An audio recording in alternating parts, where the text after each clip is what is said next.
অর্জুন এবং অর্পিতা এক দম্পতি ছিলেন যাদের জীবনের গল্প শুরু হয় একটি শান্ত নদীর ধারে অবস্থিত সেই ছোট্ট গ্রামে, যেখানে প্রতিটি দিন যেন একটি নিখুঁত ছবির মতো সাজানো ছিল।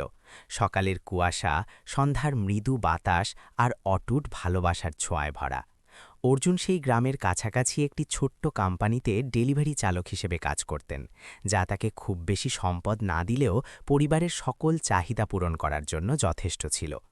অর্পিতা একটি নার্সারি স্কুলের শিক্ষিকা ছিলেন, যিনি প্রতিদিন ছোট্ট ছোট্ট বাচ্চাদের সাথে সময় কাটাতেন এবং তাদের নিজের সন্তানের মতোই স্নেহ করতেন। তাদের বিবাহিত জীবনের ৭টি বছর কেটে গিয়েছিল, যা খুব দীর্ঘ না হলেও একে অপরের মন বোঝার এবং প্রতিটি ক্ষণকে মূল্যায়ন করার জন্য যথেষ্ট ছিল। তাদের সাধারণ ছোট্ট বাড়িটি গ্রামের রাস্তার প্রান্তে অবস্থিত ছিল, যা বাইরে থেকে সাধারণ দেখালেও ভিতরে সর্বদা কথোপকথন এবং হাসির ধ্বনিতে মুখরিত থাকত।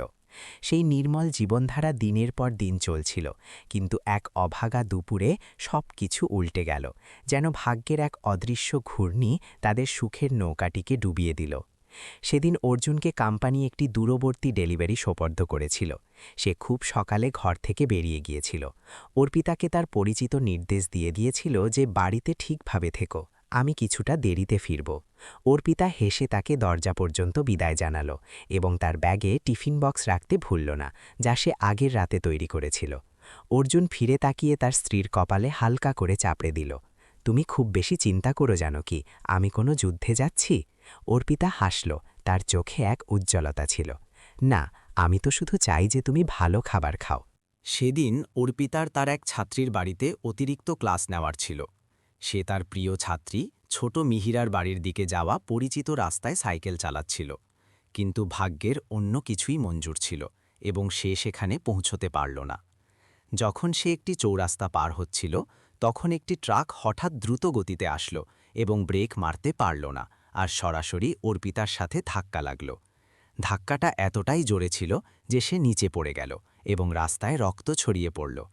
ট্রাকটি না থেমে চলে গেল, ড্রাইভার ঘাবড়ে গিয়ে পালালো। কিন্তু এখন সেখানে কেবল আশেপাশের মানুষের বুক ফাটানো চিৎকারই বাকি ছিল। অর্জুন যখন রাস্তার ধারের একটি ধাবায় দাঁড়িয়েছিল, তখন হাসপাতাল থেকে ফোন আসলো। তার ফোন অনবরত বাজছিল একটি অজানা নম্বর থেকে। সে ফোন তুলল। ওপাশ থেকে একটি ঘাবড়ানো গলার আওয়াজ আসলো। আপনি কি অর্জুন বলছেন? আপনার স্ত্রীর একটি গুরুতর অ্যাক্সিডেন্ট হয়েছে। সে এখন জেলা হাসপাতালের ইমার্জেন্সিতে আছে, আপনি তাড়াতাড়ি চলে আসুন। ফোনটি অর্জুনের হাত থেকে প্রায় পড়ে গিয়েছিল। সে যা শুনেছিল তাতে তার বিশ্বাস হচ্ছিল না। সে উঠে দাঁড়ালো এবং দীর্ঘ ও বিপজ্জনক রাস্তার কথা তোয়াক্কা না করে নিজের গাড়ি দ্রুত গতিতে ঘুরিয়ে নিল। অর্জুন যখন হাসপাতালে পৌঁছালো, তখন অর্পিতা অপারেশন থিয়েটারে ছিল। তার মুখ ফ্যাকাশে আর প্রাণহীন ছিল। এমার্জেন্সি রুমের কাঁচের দরজা দিয়ে তাকে দেখে তার বুকটা যেন কেউ নিংড়ে দিচ্ছিল। ডাক্তাররা বাইরে আসলেন, তাদের চোখে গাম্ভীর্য ছিল। আমরা আমাদের সর্বোচ্চ চেষ্টা করেছি। সে তার জীবনের ঝুঁকি থেকে মুক্ত, কিন্তু তার মেরুদণ্ডে গুরুতর চোট লেগেছে। সে আর কোনোদিন হাঁটতে পারবে না। অর্জুন যেন কোনো গভীর খাদে পড়ে গেল। এই শব্দগুলো তার হৃদয়ে ছুরির মতো বিঁধুচ্ছিল, কিন্তু সে নিজের আবেগকে নিয়ন্ত্রণে রাখল। অর্পিতাকে কাছের দরজা দিয়ে দেখল। তার চোখ আধ খোলা ছিল আর নিঃশ্বাস দুর্বল ছিল। যখন অর্পিতার জ্ঞান ফিরল, তখন তার চোখে ভয় আর আতঙ্ক ছিল। অর্জুন তার পাশে বসল, তার হাত ধরে থাকল। সে হাসার চেষ্টা করল। তার গলার আওয়াজ কোমল কিন্তু কাঁপছিল। চিন্তা করো না, আমি এখানে আছি, সব ঠিক হয়ে যাবে। অর্পিতা তাকে দেখল। চোখের জল তার গাল দিয়ে গড়িয়ে পড়ছিল। সে একটা শব্দও বলতে পারল না, শুধু তার হাত শক্ত করে ধরে নিল, যেন সে তার শেষ আশাকে আঁকড়ে ধরে আছে। সেই দিন থেকে তাদের জীবন পুরোপুরি এক আলাদা মোড় নিল। অর্পিতা এখন আর সেই প্রাণোচ্ছল মহিলা রইল না। তাকে এক জায়গাতেই শুয়ে থাকতে হতো এবং তার প্রতিটি কাজের জন্য অর্জুনের সাহায্যের ওপর নির্ভর করতে হতো। দুর্ঘটনার পরের শুরুর দিনগুলো চোখের জল আর ব্যথায় ভরা ছিল। অর্পিতা ক্রমাগত নিজেকে দোষারোপ করতে থাকল। অন্যদিকে অর্জুনকে কাজ করতে আর নিজের স্ত্রীর যত্ন নেওয়ার জন্য নিজেকে শক্ত করতে হলো। দিনের বেলায় সে ডেলিভারির জন্য রাস্তায় ঘুরত আর রাতে বাড়ি এসে রান্না করত, অর্পিতাকে পরিষ্কার করত আর তার কাপড় বদলে দিত। ক্লান্ত হওয়া সত্ত্বেও সে যখনই তার কাছে থাকত, নিজের মুখে হাসি ধরে রাখার চেষ্টা করত। অর্জুন সবসময় অর্পিতাকে মজার গল্প শুনিয়ে বা তার পছন্দের সিনেমা চালিয়ে তার মন ভালো করার চেষ্টা করত। কিন্তু সে যত চেষ্টাই করুক না কেন, সে নিজের মনের ব্যথা লুকিয়ে রাখতে পারত না। অনেক রাত এমন হতো যখন সে জেগে উঠত এবং দেখত যে অর্পিতা দেয়ালের দিকে মুখ করে শুয়ে আছে, আর তার রোগা কাঁধ অন্ধকারের মধ্যে কাঁপছে। সে চুপচাপ তাকে জড়িয়ে ধরত আর ফিসফিস করে বলতো, সব ঠিক হয়ে যাবে, তুমি চিন্তা করো না। কিন্তু নিজের মনের গভীরে সে জানত যে এখন আর কিছুই আগের মতো নেই। আর্থিক চাপ অর্জুনের কাঁধের ওপর ভারী হতে শুরু করল। অর্পিতার চিকিৎসা আর ওষুধের খরচ দিনের পর দিন বাড়তে থাকল। ডেলিভারির আজ খরচ মেটানোর জন্য যথেষ্ট ছিল না। তাকে বন্ধু আর আত্মীয়দের থেকে ধার নিতে হলো, এমনকি নিজের ছোট ঘরটিও বন্ধক রাখতে হলো। প্রতিবেশীদের কানাকানিও শুরু হয়ে গেল, বেচারা অর্জুন এত কম বয়সে এক পঙ্গু স্ত্রীর বোঝা বইছে। এই কথাগুলো তার হৃদয়ে লবণের মতো বিদ্ধ। কিন্তু অর্জুন কখনো অর্পিতার সামনে নিজের ক্লান্তি প্রকাশ হতে দিল না। এরই মধ্যে অর্পিতা অপরাধবোধ আর গ্লানিতে বেঁচেছিল। সে জানত যে অর্জুন তার জন্য অনেক ত্যাগ স্বীকার করেছে। তার মনে হতো যে সে একজন স্বার্থপর মানুষ, যে তাকে এই দমবন্ধ জীবনে বেঁধে রেখেছে। যখনই অর্জুন বাড়ি আসত, সে একটি দুর্বল হাসি দেওয়ার চেষ্টা করত, কিন্তু তার চোখ নিজের গভীর দুঃখ লুকিয়ে রাখতে পারত না। সে ডিভোর্সের কথা ভেবেছিল, কিন্তু যখনই সে বলার চেষ্টা করত, তার সাহস হতো না। তার ভয় হতো যে সে যদি অর্জুনকে হারিয়ে ফেলে, তবে তার কাছে অবলম্বন করার মতো আর কিছুই বেঁচে থাকবে না। সেই দিনগুলো অর্জুন আর অর্পিতার ভালোবাসা আর ধৈর্য দুটোরই পরীক্ষা নিচ্ছিল। অর্জুন অর্পিতাকে মন থেকে ভালোবাসত, কিন্তু সেও একজন মানুষ ছিল এবং মাঝে মাঝে দুর্বল হয়ে পড়ত। দীর্ঘ নির্ঘুম রাতগুলোতে সে নিজেকে প্রশ্ন করত যে সে কি ঠিক করছে, অর্পিতা কি সত্যিই খুশি, নাকি শুধু তার ত্যাগ সহ্য করছে। কিন্তু প্রতিবার যখন সে তার চোখের দিকে তাকিয়ে থাকত, তো সেই সমস্ত সন্দেহ দূর হয়ে যেত। আমরা স্বামী স্ত্রী, আমি তোমাকে সারা জীবন তোমার যত্ন নেওয়ার কথা দিয়েছি। সে নিজেকে চুপচাপ বলত, যেন কি নিজেকে এই কথায় বিশ্বাস করানোর জন্য একটি প্রতিশ্রুতি। হতাশার অন্ধকারে অর্জুন আর অর্পিতা একে অপরকে এমনভাবে আঁকড়ে ধরে রইল যেন দুটি অসম্পূর্ণ টুকরো, যাদের আলাদা করা যায় না। কিন্তু তারা জানত না যে সামনে আরও বড় চ্যালেঞ্জ তাদের জন্য অপেক্ষা করছিল, এমন চ্যালেঞ্জ যা তাদের দুজনকে নিজেদেরই মনের মুখোমুখি হতে বাধ্য করে দেবে। তাদের সম্পর্ক সামনের দিকে এগোচ্ছিল। ভয়ানক ঘটনার পর অর্জুন আর অর্পিতার জীবন একেবারে নতুন অধ্যায়ে প্রবেশ করে গেল, যা চ্যালেঞ্জ আর না বলা দুঃখে ভরা ছিল। এক প্রাণোচ্ছল আর স্বাধীন মহিলা থেকে অর্পিতা এখন পুরোপুরি নিজের স্বামীর যত্নের উপর নির্ভরশীল হয়ে পড়ল। অর্জুনের কাছে অর্পিতা শুধু তার স্ত্রী ছিল না, বরং জীবনভরের তার সঙ্গীও ছিল। কিন্তু এখন সেই সঙ্গীর প্রতিচ্ছবি কেবল একটি দুর্বল শরীর ছিল, যা তাদের সবসময় শান্ত থাকা ঘরের মাঝে একটি ছোট বিছানায় চুপচাপ শুয়ে থাকত। দুর্ঘটনার পরের শুরুর দিনগুলো না কেবল শারীরিকভাবে বরং মানসিকভাবেও খুব যন্ত্রণাদায়ক ছিল। অর্পিতা এই সত্যিটা মেনে নিতে পারছিল না যে সে আর কখনো হাঁটতে পারবে না। সে গভীর অবসাদে চলে গেল, খাবার খেতে মানা করে দিল, কারোর সাথেও কথা বলতে মানা করে দিল, এমনকি অর্জুনের সাথেও। প্রতি রাতে তার বালিশে চুপচাপ বয়ে যাওয়া চোখের জল তার না বলা ব্যথার প্রমাণ ছিল। তার মনে হতো যে সে না কেবল হাঁটার ক্ষমতা হারিয়েছে, বরং নিজের আত্মমর্যাদাও হারিয়ে ফেলেছে। অর্জুন ব্যথা আর ক্লান্তি সত্ত্বেও নিজের স্ত্রীর জন্য এক মজবুত অবলম্বন হওয়ার চেষ্টা চালিয়ে গেল। সে অর্পিতার যত্ন নেওয়া শিখল, সবথেকে ছোট ছোট জিনিস থেকে শুরু করে, যেমন তাকে পরিষ্কার করা, কাপড় বদলানো আর প্রতিটি চামচ খাইয়ে দেওয়া। সকালে সে তাড়াতাড়ি উঠত যাতে কাজে যাওয়ার আগে সবকিছু তৈরি করে রাখতে পারে। ডেলিভারির কাজ আরও চাপপূর্ণ হয়ে গেল, কারণ তাকে অর্পিতার ওষুধ আর ফিজিওথেরাপির অতিরিক্ত খরচ বইতে হচ্ছিল।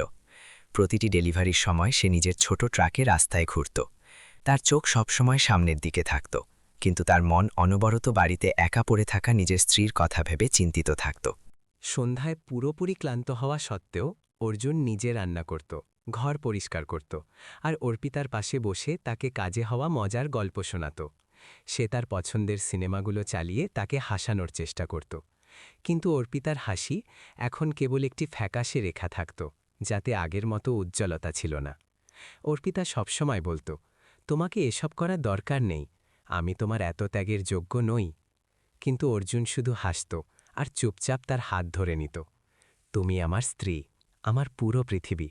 যতক্ষণ তুমি এখানে আছো বাকি আর কিছুই গুরুত্ব রাখে না। যদিও ভালোবাসা সবসময় সব ব্যথা শান্ত করার জন্য যথেষ্ট হয় না।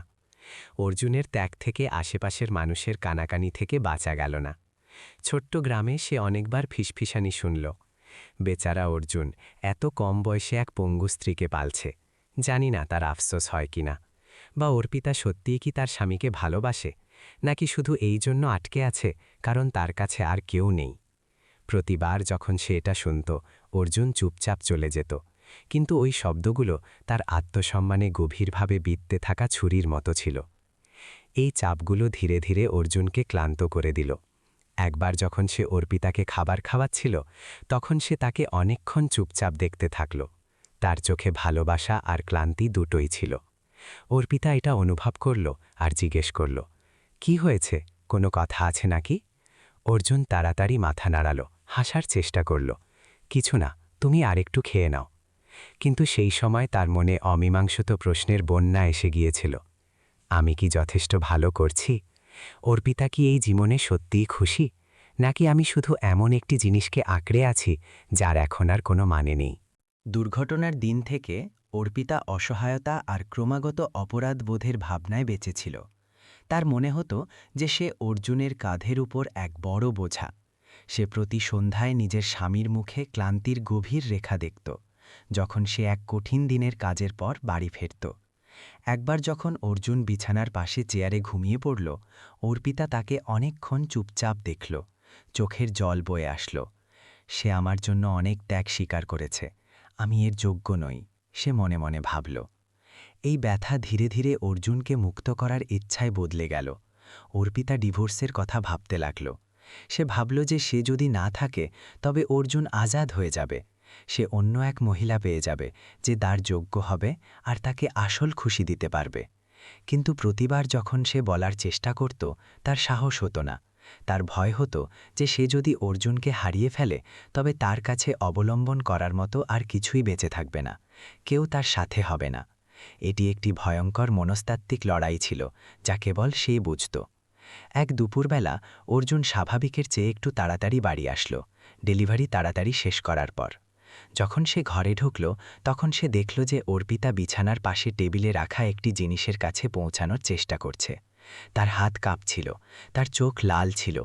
অর্জুন দৌড়ে তাকে সাহায্য করতে গেল, কিন্তু যে জিনিসটি তাকে সবথেকে বেশি দুঃখী করল সেটি ছিল তার উদাস আর অসহায় চোখ। আমাকে মাফ করে দাও, আমি শুধু একটু কাজ নিজে করতে চেয়েছিলাম, অর্পিতা ফিসফিস করে বলল। অর্জুন কিছু বলল না, শুধু তাকে শক্ত করে জড়িয়ে ধরল। কিন্তু তার হৃদয়ে যেন শত শত সূচ বিঁধছিল। সে জানত না যে তাকে কম ব্যথা অনুভব করানোর জন্য কি করবে, তাকে কম বেকার অনুভব করানোর জন্য কি করবে। দিন কাটতে থাকল। অর্জুন আর অর্পিতা দুজনকে নিজেদের ব্যথার মুখোমুখি হওয়া শিখতে হল। কিন্তু তারা দুজনে জানত না যে আসল চ্যালেঞ্জ এখনও সামনে অপেক্ষা করছিল, যখন তাদের ভালোবাসাকে সেই সন্দেহ আর চোটের মুখোমুখি হতে হবে যাদের কথা তারা কখনো ভাবেনি। ক্লান্তি আর অসহায়তার অন্ধকারে তারা কেবল ভালোবাসার অবলম্বন নিতে পারত, এই আশায় যে এটি তাদের একসাথে রাখার জন্য যথেষ্ট মজবুত হবে, চাই সামনে আস্তা কতটাও ঝাপসা কেন না হোক। অর্জুন আর অর্পিতার জীবন ধৈর্য আর সহনশীলতার সাথে এগিয়ে যেতে থাকল। অর্জুনের দীর্ঘদিন কাজ, স্ত্রীর যত্ন আর প্রতিবেশীদের কানাকানি মোকাবেলা করার সাথে বারবার ফিরে আসত। অর্পিতা ধীরে ধীরে বিছানা আর হুইল চেয়ারের জীবনে অভ্যস্ত হয়ে গিয়েছিল, তবুও অসহায়তা আর অপরাধ বোধের ভাবনা থেকে বেরিয়ে আসতে পারছিল না। তাদের ভালোবাসা একটি দুর্বল মোমবাতির মতো ছিল, যা বাতাসে ইনটিম করছিল, একে অপরের সাথে লেগে থাকার চেষ্টা করছিল যাতে একটি টিমটিমে আলো জ্বলে থাকে। অন্য সব দিনের মতোই এক সকালে অর্জুন দীর্ঘ দূরত্বের ডেলিভারি শুরু করার জন্য তাড়াতাড়ি ঘর থেকে বেরিয়ে গেল। যাবার আগে সে মনোযোগ দিয়ে কাগজপত্র আর টিফিন বক্স যা সে আগের রাতে তৈরি করেছিল সেগুলো পরীক্ষা করল। আর অর্পিতাকে এটা জানাতে ভুলল না, তুমি তোমার প্রাতরাশ ঠিকমতো করো, ক্ষুধার্ত থেকো না, আমি দুপুরে ফোন করব। অর্পিতা শুধু হালকা একটু হাসল। তার মাথা নাড়ানো দেখে অর্জুন কিছুটা আশ্বস্ত হল। সে হালকা মনে চলে গেল, এটা না জেনেই যে সেই দিনটি তার জীবনে সবকিছু বদলে দেবে। অর্জুনের যাত্রা মসৃণভাবেই চলছিল, যতক্ষণ না সে হঠাৎ বুঝতে পারল যে সে নিজের টিফিন বক্স রান্নাঘরের টেবিলে ভুলে ফেলে এসেছে। ট্রাক অর্ধেক পথ অতিক্রম করে ফেলেছিল, কিন্তু শুকনো রুটি খাওয়ার চিন্তা তাকে অস্বস্তি দিচ্ছিল। কিছুক্ষণ চিন্তা করার পর সে বাড়ি ফিরে যাওয়ার সিদ্ধান্ত নিল। বেশি সময় লাগবে না, সে নিজেকে বলল।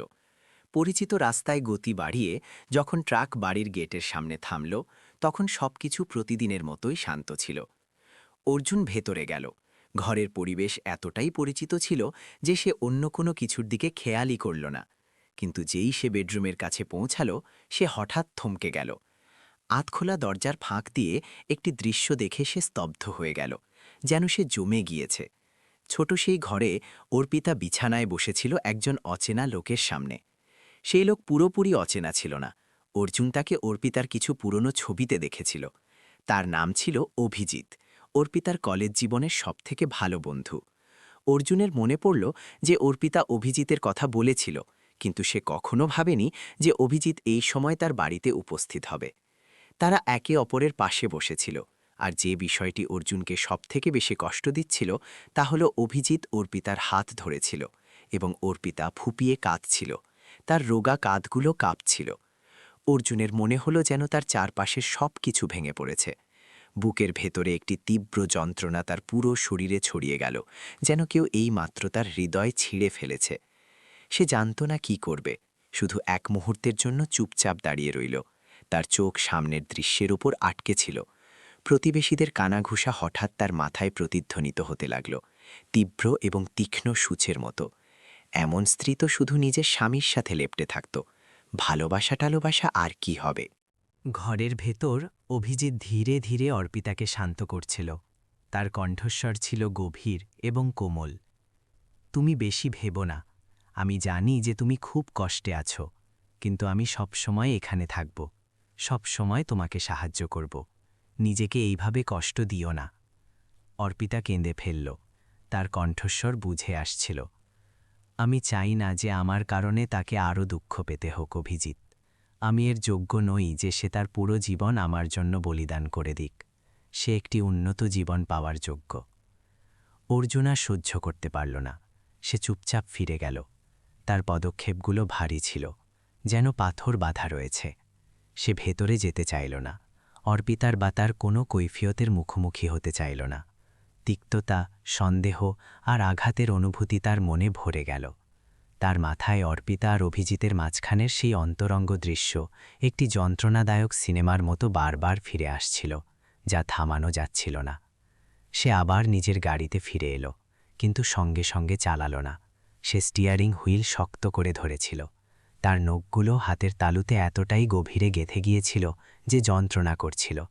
তার ভেতরের একটি অংশ এটা বিশ্বাস করতে চাইছিল যে এটি শুধুমাত্র একটি ভুল বোঝাবুঝি, কিন্তু সে যা কিছু দেখেছিল তা কিভাবে মুছে ফেলবে? সে অভিজিতের দিকে তাকিয়ে থাকা অর্পিতার অশ্রুভেজা চোখগুলোকে কিভাবে ভুলবে? অর্জুন প্রতারিত এবং প্রবঞ্চিত বোধ করল। গত কয়েক বছরে তার সমস্ত ভক্তি আর ত্যাগ এখন তার জীবনের সবথেকে বড় যন্ত্রণায় পরিণত হয়েছিল। সেই দিন অর্জুন একজন আত্মাহীন মানুষের মতো গাড়ি চালিয়ে গেল। পরিচিত রাস্তাগুলো হঠাৎ অদ্ভুত আর ঝাপসা হয়ে গেল। তার কাজে মন ছিল না, শুধু অর্পিতার কথা আর নিজের ঘরে অভিজিতের উপস্থিতির কথা ভাবছিল। সে আসলে কি চায়? সে কি এখনও আমাকে ভালোবাসে, নাকি এসব শুধু এক ধরনের সহ্য করা যা সে বলার সাহস পাচ্ছে না? এই প্রশ্নগুলো অর্জুনের মনকে ঘিরে ধরেছিল, যেখান থেকে সে বেরোতে পারছিল না। সেই সন্ধ্যায় অর্জুন সাধারণ সময়ের চেয়ে দেরিতে বাড়ি ফিরল। অর্পিতা ঘুমাচ্ছিল, অথবা অন্তত সে ঘুমানোর ভান করছিল।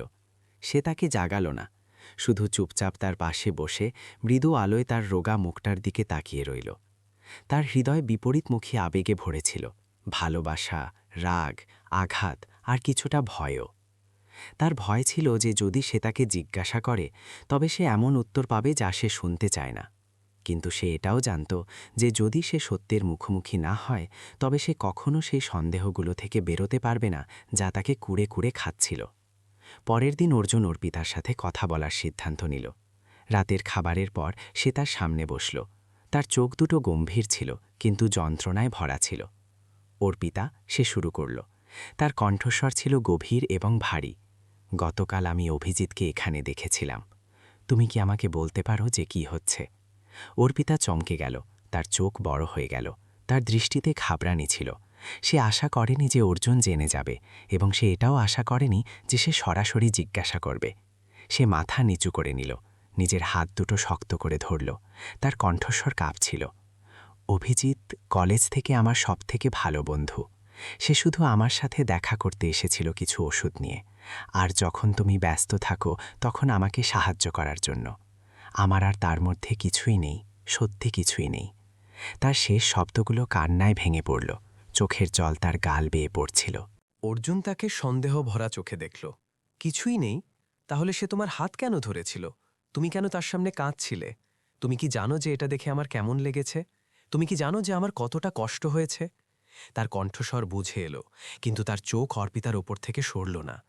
অর্পিতা সঙ্গে সঙ্গে উত্তর দিতে পারল না, সে শুধু কাঁদতে থাকল। ছোট ঘরটিতে কান্নার আওয়াজ প্রতিধ্বনিত হচ্ছিল, যেন দুজনের মাঝখানের বাতাসকে নিংড়ে দিচ্ছে। কিছুক্ষণ পর সে বুঝে আসা গলায় বলল, আমি আমি শুধু অনুভব করি যে আমি তোমার যোগ্য নই। আমি চাই না যে তুমি আমার কারণে আরও কষ্ট পাও। আমি তোমাকে ছেড়ে চলে যাওয়ার কথা ভেবেছিলাম, কিন্তু আমার সাহস ছিল না। তোমাকে আঘাত দিতে আমার ভয় লাগত, কিন্তু আমার এটাও ভয় ছিল যে যদি তুমি না থাকতে তবে আমি নিজেকে সামলাতে পারতাম না। অর্পিতার শব্দগুলো অর্জুনকে এমন অনুভব করালো যেন কেউ তার হৃদয় নিংড়ে দিচ্ছে। সে জানত না কি করবে, কাকে বিশ্বাস করবে। সে তাকে ধোঁকা দেয়নি, কিন্তু তার অপরাধবোধ আর হতাশাই তাকে সবথেকে বেশি আঘাত দিচ্ছিল। অর্জুন উঠে বাইরে চলে গেল, অর্পিতাকে সেখানেই বসে থাকতে দিল।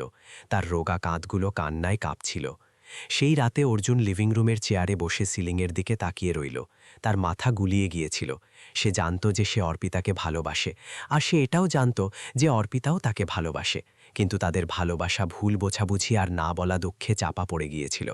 সে নিজেকে জিজ্ঞাসা করল যে এই ভালোবাসা কি সবকিছু অতিক্রম করার জন্য যথেষ্ট শক্তিশালী, নাকি তাকে ধরে রাখার চেষ্টা করে সে ভুল করেছিল? উত্তর তখনও স্পষ্ট ছিল না, কিন্তু অর্জুন জানত যে কিছু বদলাতে হবে, এবং তাকেই সত্যের মুখোমুখি হতে হবে, তা সে যতই যন্ত্রণাদায়ক হোক না কেন। সেই রাতে অর্জুন অন্ধকারে চুপচাপ বসে রইল। তার চোখ জানলা দিয়ে আসা রাস্তার মৃদু আলোর রেখাগুলোকে দেখছিল। তার হৃদয়ে মিশ্র আবেগে ভারী ছিল, যা সে গুছিয়ে উঠতে পারছিল না। অর্পিতা তখনও বেডরুমে ছিল, হয়তো সে ক্লান্ত হয়ে ঘুমিয়ে পড়েছিল, কিন্তু তার কান্নার শব্দ তখনও তার মাথায় প্রতিধ্বনিত হচ্ছিল। তাকে মনে করিয়ে দিচ্ছিল যে তাদের মধ্যে এমন একটি দূরত্ব আছে যা অস্বীকার করা যায় না। পরের দিন সকালে অর্জুন স্বাভাবিকের চেয়ে তাড়াতাড়ি উঠল। সে প্রতিদিনের মতো প্রাতরাশ তৈরি করল না, না নিজের ডেলিভারি যাত্রার জন্য কিছু প্রস্তুত করল। এর বদলে সে অর্পিতার সামনে বসল। তার চোখ গম্ভীর ছিল, কিন্তু যন্ত্রণা লুকিয়ে রাখতে পারছিল না। অর্পিতা তাকে দেখল, তার চোখ একটি লম্বা রাতের পর লাল হয়েছিল। আমাকে কিছু বলতে হবে, অর্জুন শুরু করল। তার কণ্ঠস্বর ছিল গভীর এবং ভারী। অর্পিতা ধীরে ধীরে মাথা নাড়াল, নিজের হাত দুটো হাঁটুর উপর শক্ত করে ধরল। আমার কিছু সময় প্রয়োজন, অর্জুন বলল। তার প্রতিটি শব্দ বাতাসের মতো ভারী ছিল।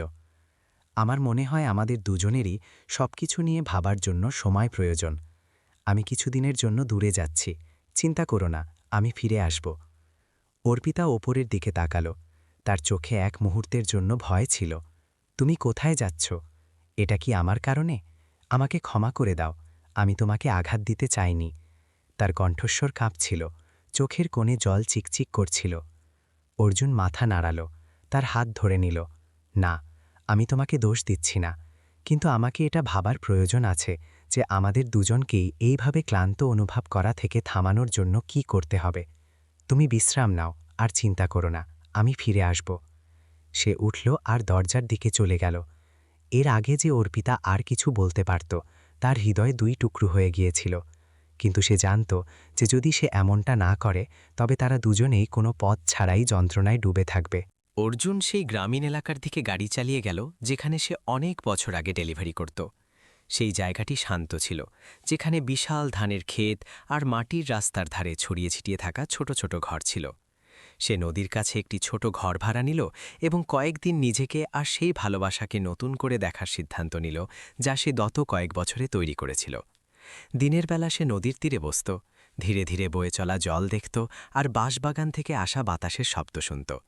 রাতে সে ছোট বিছানায় শুয়ে সিলিং দেখত, তার মাথা বিপরীতমুখী চিন্তায় ভরা থাকত। তার মনে পড়ল সেই শুরুর দিনগুলোর কথা, যখন অর্পিতার অ্যাক্সিডেন্ট হয়েছিল, যখন সে হাসপাতালের বিছানায় প্রাণহীন হয়ে পড়েছিল আর তার চোখে ভয় ছিল। সে তাকে কথা দিয়েছিল যে সে তাকে কখনো ছেড়ে যাবে না, জীবনভর তার দেখাশোনা করবে। কিন্তু এখন সে নিজেকে জিজ্ঞাসা করতে শুরু করেছিল যে তার ভালোবাসা কি তাকে সত্যিই সুখী করছে, নাকি শুধু তাকে আরও বেশি যন্ত্রণা দিচ্ছে। সে অর্পিতার কষ্ট অনুভব করতে পারত, তার অসহায়ত্ব, যখন তাকে প্রতিটি ছোটখাটো জিনিসের জন্য তার ওপর নির্ভর করতে হতো। কিন্তু সে জানত না দুজনকে এই অনুভূতি থেকে কিভাবে মুক্ত করা যায়। এক দুপুরে যখন সে গ্রামের রাস্তায় হাঁটছিল, অর্জুন হঠাৎ এক বৃদ্ধ দম্পতিকে তাদের ঘরের বারান্দায় বসে থাকতে দেখল, যারা বাগান থেকে তুলে আনা ভুট্টার খোসা ছাড়াচ্ছিল। তারা কিছুই বলছিল না, শুধু চুপচাপ কাজ করছিল।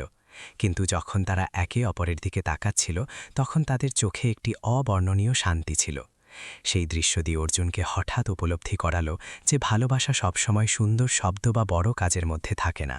কখনো কখনো ভালোবাসা মানে শুধু উপস্থিতি এবং জীবনের সমস্ত প্রতিকূলতাকে একসাথে মোকাবিলা করা। অর্জুন এক প্রবল বৃষ্টির রাতে বাড়ি ফিরল। গ্রামে যাওয়ার রাস্তা অন্ধকার ছিল, শুধু গাড়ির হেডলাইট ভিজে রাস্তায় চকচক করছিল।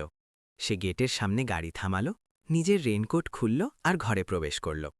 ঘরের বাতাস ঠান্ডা আর শান্ত ছিল।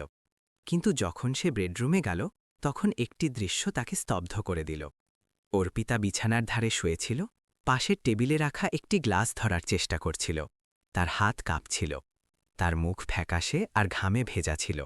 অর্জুন দৌড়ে গিয়ে তাকে পড়ে যাওয়ার আগেই ধরে নিল। তুমি কি করছো? তুমি আমাকে কেন ডাকলে না? অর্জুন চিৎকার করে উঠল। তার কণ্ঠস্বর ভয় আর যন্ত্রণায় কাঁপছিল। অর্পিতা কোনো উত্তর দিল না, শুধু তার বাহুবন্ধনে ফুপিয়ে কেঁদে উঠল। অর্জুন তাকে আবার বিছানায় শুইয়ে দিল, জলের গ্লাস নিয়ে তাকে খেতে দিল। যখন সে জল খেল, তখন সে তার পাশে বসল, তার হাত ধরল। অর্পিতা, আমাকে ক্ষমা করে দাও, আমি ভুল ছিলাম। আমার তোমাকে এভাবে একা ছেড়ে যাওয়া উচিত হয়নি। আমি তোমাকে এইভাবে যন্ত্রণায় দেখতে পারি না। তুমি আমার জন্য সব কিছু, আর আমি তোমাকে আর কখনো একা সইতে দেব না। অর্পিতা তাকে দেখল, জল তখনও তার গাল বেয়ে পড়ছিল। আমার মনে হয়েছিল তুমি আর ফিরে আসবে না। আমার মনে হয়েছিল তুমি আমার ওপর বিরক্ত হয়ে গিয়েছ। তার কণ্ঠস্বর ভেঙে আসছিল, প্রতিটি শব্দ অর্জুনের হৃদয় নিংড়ে দিচ্ছিল। সে তার হাত শক্ত করে ধরল, তার চোখে দৃঢ় সংকল্প ছিল। না অর্পিতা, আমি তোমাকে কখনো ছাড়ব না। যতই মুশকিল আসুক না কেন, আমাদের যা কিছুরই মোকাবিলা করতে হোক না কেন, আমি সব সময় এখানে তোমার পাশে থাকব। সেই রাতে অর্জুন অর্পিতার বিছানার পাশে বসে রইল, সারা রাত তার হাত শক্ত করে ধরে রইল। বাইরে বৃষ্টির শব্দ তখনও শোনা যাচ্ছিল, কিন্তু তার হৃদয়ের সমস্ত দ্বন্দ্ব আর সন্দেহ যেন গায়েব হয়ে গিয়েছিল। সে অনুভব করল যে ভালোবাসা শুধু বলিদান নয়, বরং ভাগ করে নেওয়া, সমস্ত প্রতিকূলতাকে একসাথে পার করা, সামনের রাস্তা যতই এবড়োখেবড়ো হোক না কেন। পরের দিন অর্জুন নিজের আর অর্পিতার জীবন বদলানোর পরিকল্পনা করতে শুরু করল। সে ড্রাইভিংয়ের চাকরি ছেড়ে দেওয়া আর বাড়িতেই একটি ছোট মুদি দোকান খোলার সিদ্ধান্ত নিল। সে জানত যে এতে খুব বেশি আয় হবে না, কিন্তু এটি তাকে অর্পিতার সাথে থাকার, তার যত্ন নেওয়ার এবং তাকে এটাও অনুভব করানোর জন্য বেশি সময় দেবে যে সে এখনও জীবনের একটি গুরুত্বপূর্ণ অংশ। অর্জুনের উৎসাহে অর্পিতা ধীরে ধীরে নিজের আত্মবিশ্বাস ফিরে পেল। সে দোকানে জিনিসপত্র গোছানোর কাজে আর যে ছোটখাটো কাজ সে করতে পারত সেগুলোতে অংশ নিতে শুরু করল। অর্জুন সব সময় তার প্রশংসা করত, তা সে যতই সাধারণ কাজ হোক না কেন। এই উৎসাহব্যঞ্জক কথাগুলো অর্পিতাকে অনুভব করালো যে সে আর বোঝা নয়, বরং তার জীবনে এক সত্যিকারের সঙ্গী। তাদের জীবন ধীরে ধীরে স্থিতিশীল হতে লাগল, কিন্তু অর্জুন জানত যে এই যাত্রা এখনও দীর্ঘ এবং চ্যালেঞ্জে ভরা। তবুও সে প্রস্তুত ছিল, কারণ সে বুঝতে পেরেছিল যে যতক্ষণ তারা একসাথে আছে, কোনো কিছুই তাদের ভালোবাসাকে হারাতে পারবে না। সেই ভাগ্যলব্ধ বৃষ্টির রাতের পর অর্জুন আর অর্পিতার জীবন যেন এক নতুন পাতায় শুরু হল। অর্জুন এখন আর সন্দেহ আর আঘাতকে নিজের ভালোবাসার ওপর প্রভাব ফেলতে দিল না। সে অনুভব করল যে নেতিবাচক আবেগকে নিজের ওপর জয়ী হতে দেওয়ার বদলে তাকে পরিবর্তনের জন্য কাজ করতে হবে। বাড়িতেই একটি ছোট মুদি দোকান খোলার সিদ্ধান্ত শুধুমাত্র একটি আর্থিক সমাধান ছিল না, বরং এটি তার আর অর্পিতার জন্য একে অপরের সাথে আরও সময় কাটানোর একটি উপায়ও ছিল। নতুন কাজের শুরুর দিনগুলো সহজ ছিল না। অর্জুনকে জিনিসপত্র কেনা আর দোকানের সবচেয়ে মৌলিক জিনিসগুলো জোগাড় করার জন্য বন্ধুদের কাছ থেকে টাকা ধার নিতে হয়েছিল। তাদের মুদি দোকানে কেবল প্রয়োজনীয় বস্তুগুলোই বিক্রি হতো, যেমন নুডলস, চাল, তেল আর কিছু ঘরোয়া সরঞ্জাম।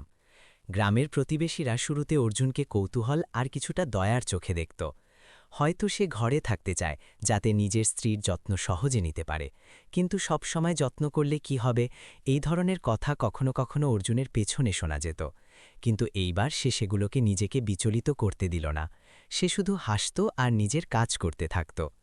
অর্পিতা, যে আগে কেবল বিছানায় শুয়ে থাকত, ধীরে ধীরে দোকানের হালকা কাজের মধ্যে নিজেকে যুক্ত করতে লাগল। সে খুব বেশি নড়াচড়া করতে পারত না, কিন্তু যখনই অর্জুন তার হুইলচেয়ারকে কাউন্টারের সামনে নিয়ে যেত, তখন সে তাকের উপর জিনিসপত্র গোছাতে আর পরিমাপ পরীক্ষা করতে তাকে সাহায্য করত। এই ছোট ছোট কাজগুলো অর্পিতাকে অনুভব করতে সাহায্য করল যে সে এখনও মূল্যবান এবং সে এখনও দুজনের যৌথ জীবনে অবদান রাখতে পারে। প্রতিবার যখন সে তাকে কিছু করতে দেখত, তা যতই ছোট হোক না কেন, অর্জুন প্রশংসা করতে কোনো কমতি রাখত না। তুমি খুব ভালো, আমি তোমার মতো এত ভালো করতে পারি না।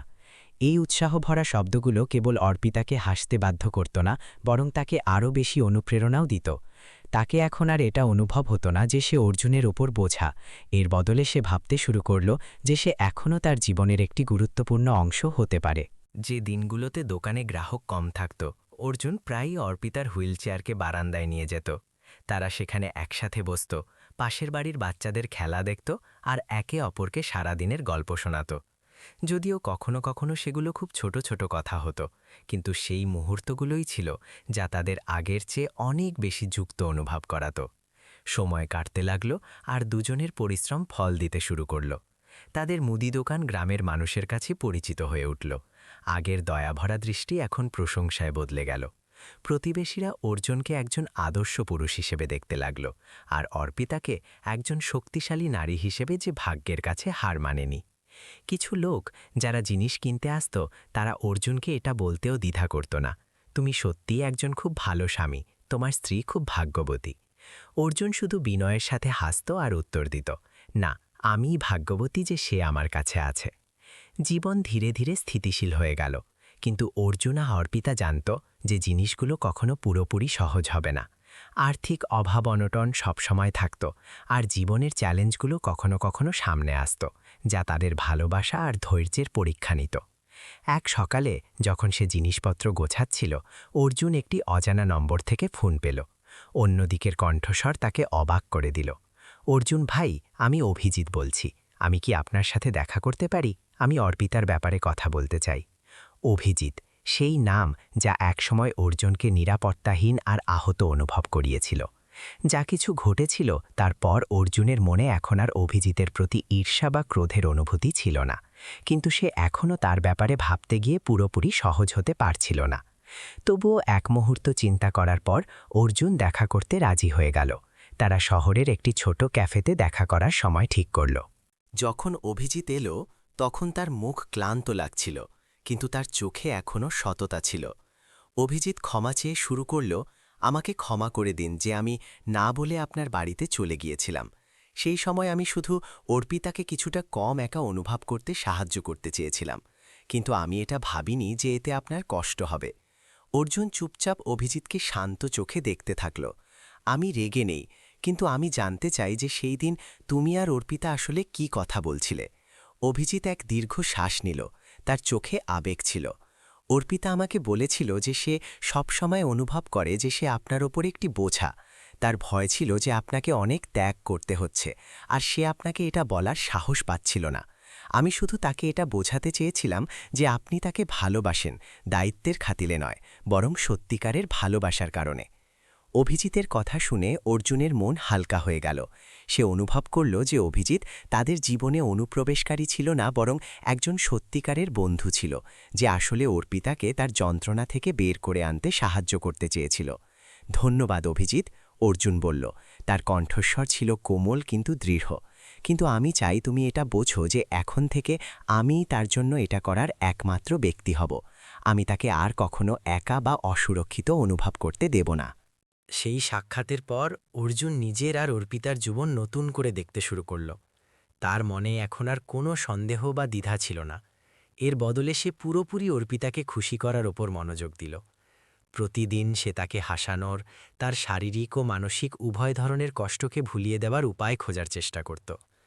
অর্পিতাও তার মধ্যে বদল অনুভব করল। সে এখন আর তার মুখে ক্লান্তি বা চাপের ছাপ দেখতে পেত না।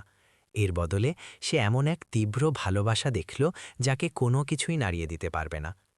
এক সন্ধ্যায় অর্জুন অর্পিতার হুইলচেয়ারকে সূর্যাস্ত দেখার জন্য পেছনের উঠোনে নিয়ে গেল। সূর্য ধীরে ধীরে ডুবছিল, আকাশপি কমলা আর গোলাপি রঙের রেখায় রাঙিয়ে দিচ্ছিল।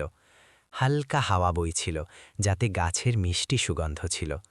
অর্জুন অর্পিতার পাশে বসল, তার হাত ধরে নিল। অর্পিতা, তুমি জানো, যাই হোক না কেন, যতই মুশকিল আসুক না কেন, আমি তোমাকে কখনো ছাড়ব না। তুমিই আমার পুরো পৃথিবী। অর্পিতা তাকে দেখল, জল তার গাল বেয়ে পড়ছিল, কিন্তু এইবার তা দুঃখের জল ছিল না, বরং সুখের ছিল। সে ধীরে ধীরে বলল, ধন্যবাদ অর্জুন, হাল না ছাড়ার জন্য ধন্যবাদ। আমি জানি যে অনেকবার তুমি ক্লান্ত হয়ে গিয়েছিলে, কিন্তু তুমি তবুও এখানেই থাকলে।